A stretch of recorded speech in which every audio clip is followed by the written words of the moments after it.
again, everybody. This is Connell.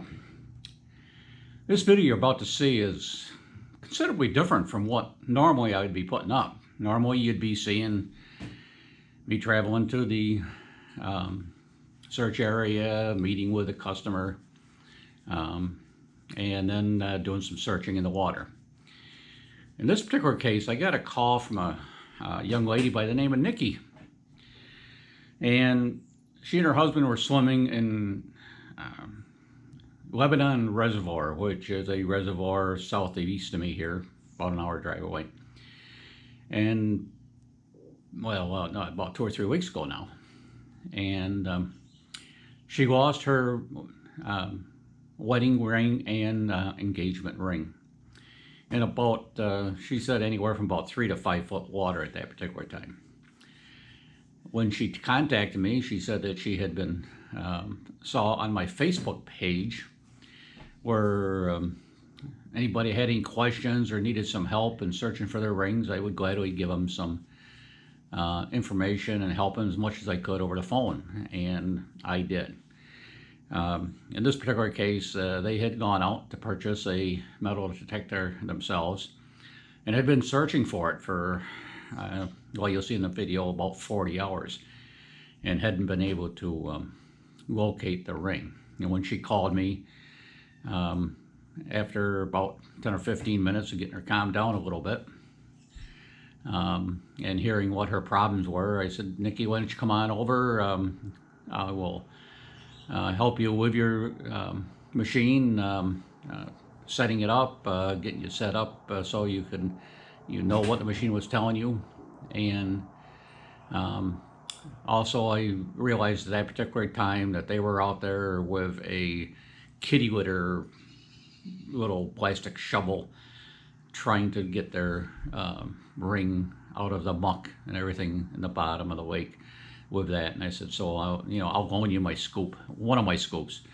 My prime scoop I got to have with me all the time, but this is a kind of a secondary backup one. So she came over, we did. I set everything up for her. She felt a little more confident. Off she went, and that night she called me. She found the ring. That's the most important part. They found the ring. I don't have to, I don't have to find the ring, but with my help, they found the ring. And this is an interview that when they came back to do over the scoop, I sat them down at my kitchen table and I said, asked Nikki and her husband Hoot to go over the experience with them. And it's a little different and quite a bit of insight, and I think you'll enjoy it. It's only 7 or 8 minutes long, so please watch it. I think you'll enjoy it. Here's the video. So, okay, everybody, this is Connell again. I'm here with Nikki and Hoot. And yesterday, Nikki gave me a call, and she had seen one of my Facebook page.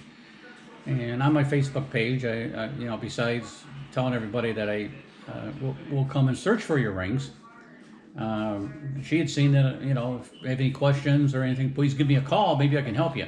One reason I said that to Nikki is many times people lose a ring in a house. Right. Well, you now have some information on metal detectors.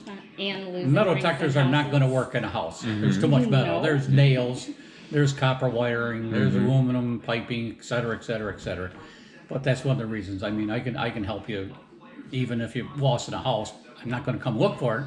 Yeah. I don't think you want me going through your dresser drawers, but that's probably where it's at. And so I can go there. So, anyway, Nikki, get in this and tell everybody what you thought, what happened, what you did. What in your own words. Yeah, sure. So, do you want me to start with how I lost them and that experience for me? Or yeah, quickly, definitely, yes. Yeah, okay. Quickly.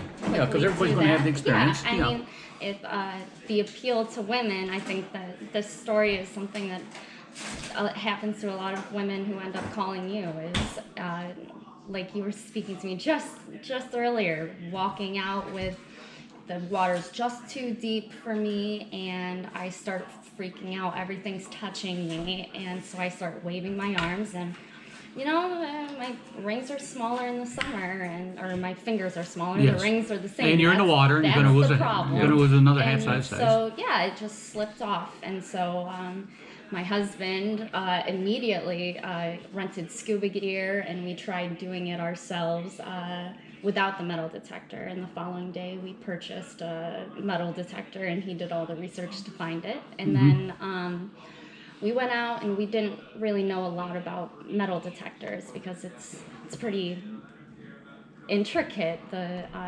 one that we got is you just don't turn it on, and it points to where the ring is. Right. Yeah. I read the entire manual, and so when we got out there, I wasn't sure of it, so we gave up for a little bit, and then I wanted to give it one more go, and so a friend recommended you to me, and I was holding on to it because I wanted to keep trying myself, but eventually I was like, no, I need someone who's more of an expert, and so I called you, and I just wanted some advice or assurance that I was on the right track, and you offered me more help than I could have ever imagined, and this entire experience is because you were able to show me how exactly I needed to use it and help me with some of the things that I was doing wrong, and then offering me the scoop, which I mean that's a really important piece of equipment. No, that couldn't have done it without it. That, and I didn't even really know it existed, and I know you knew, but I didn't. And so that was, I mean, it was great. We spent about 50 hours looking before we consulted you, and I mean, it took an hour and a half. It took an hour and a half after that to so find it, and these are the rings. The most important part.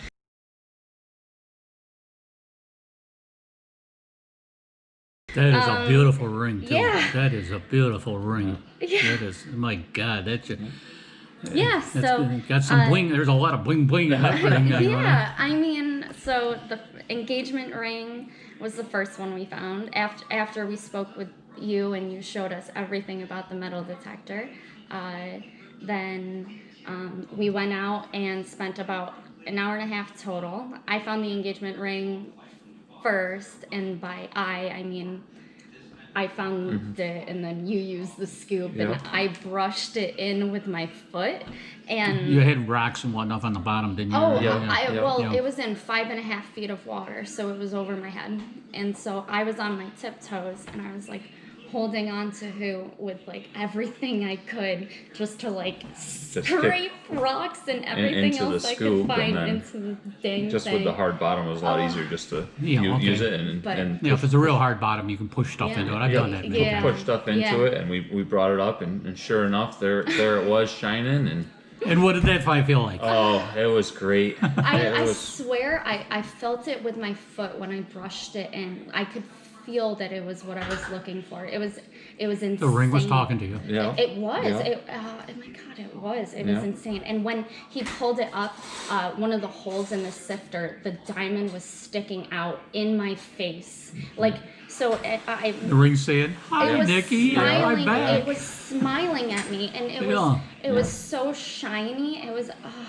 It was beautiful, and the engagement or the actual wedding band. We weren't actually really that happy to have the engagement ring back. Well, we were. We were extremely happy, but we didn't dollar-wise. But like, it was more of an emotional feat for us to make just sure to that get the wedding band back. It was really for me, and I think him. It was really like a restoration for us, like a part of my being. I felt the moment these came off. I felt it. I knew.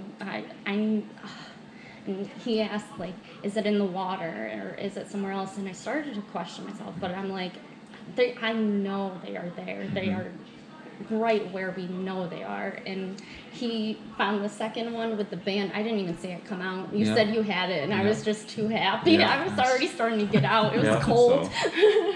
No, it was great just Well, being it able was to beautiful. have Nikki talk with you, and Yeah. geez, the time it saved to have somebody knowledgeable actually give us a Yeah, hand. I don't mind do Yeah. it. You know, Yeah. I mean, you know, and not only me. I Oh, don't it know was every fun. ring finder, everyone in the ring Yeah. finders group, but I'll say this much: everybody I've met with this organization really want that ring back where it belongs. Yeah, You know, yeah. and the one thing we always say, and you know, those two rings could be duplicated. You know, it's just white. It's just gold and diamonds. You know, expensive, sure, but Come on, no. Yeah. no, But this but no. engagement ring I got in Bermuda on a Right. cruise. Those you're- rings, but those two rings can never be replaced. Never, Yes. ever. Yeah. You are so They can be duplicated. appreciated. You know, and that's the way we feel. I mean, Yeah. those and the memories. I mean, you just said memories about getting in Bermuda, and you were telling me a little earlier about shopping for it. Yeah. And just think of the memories that's in there now when your rings went swimming by themselves. Yeah. Bad rings. Yeah. And they Bad came rings. home though. Like, Oh yeah, they're back where they belong. Yeah. You know, and the home is on that ring finger on your left hand. absolutely. Yeah. Absolutely. So Without a doubt. and now you're going to stop, and now are you going to get them resized, or are you going to get one of the sizers in there? Well, I like lose weight and gain weight really quickly, and You were saying that, and yeah. my fingers expand. So like, I know it's expected that I should resize them, but the Not truth necessarily. is I shouldn't. So I've had a few friends suggest some other alternatives, and something that I like possibly trying to solder it in some way, so at least it's more weighted in some way. It's just I don't know if I would considerations. solder it. Yeah. You could talk to a real jeweler about it, but Right, one thing they do exactly. have is they have little stuff that goes on there. Some of it's plastic, some is just like little metal. That when if you lose weight, just goes in there, and it's a resizer or something. It takes up. It's that spiral thing Yeah. that goes underneath. Yeah. Yeah, some of them are very painful. Well, yeah, Yeah. you know, make You just sure have to go to a yeah, jeweler. yeah, Don't we don't just buy it have at to- Walmart. Yep. You know, go to your jeweler, Yes, absolutely, and yeah. and you Yeah. know, and they can, your jeweler will do the best thing for Oh, you. yeah. absolutely. Oh, yeah. Yes, You know. they're awesome. You know. And the other thing is, I know you like to wear them, but Oh yeah, I need a. I just got back silver from a ring search myself. I don't have my rings. You know. Oh I- no, I'm not wearing. Every them every time we're anymore. going out, every time we bling up, my wife, myself, I put my rings on. Yeah. But if I'm working in the yard or anything, and I've got the equipment to find it, Yeah. I just don't want to have to, take Yep. that chance of not being able to Absolutely. find it. Yeah. So, Nope, and it happens way too quick. Yep. you just it's gone. It's gone. Well, Nikki, Hoot, I am so happy. Yeah. I'm so happy. I'm so for happy you. that we got the Yeah. rings back where they belong. Absolutely. Yes. And And Yeah, and I think if anybody's needs help out there, I would absolutely reach out. Yeah, and, yeah, and it's been a absolutely. wonderful experience. And Well, it's- and we absolutely look forward to paying it forward Yeah. with this metal detector. I mean, it's, Yeah. now that we're on the other side, it's exciting to look back on how much fun it actually. I mean, the fun moments in it, like it was a team effort, and it was a lot of work. But I look forward to paying it forward and Good. to Well, thank use you. that on our adventures. So thank you, Connolly. I appreciate you a lot.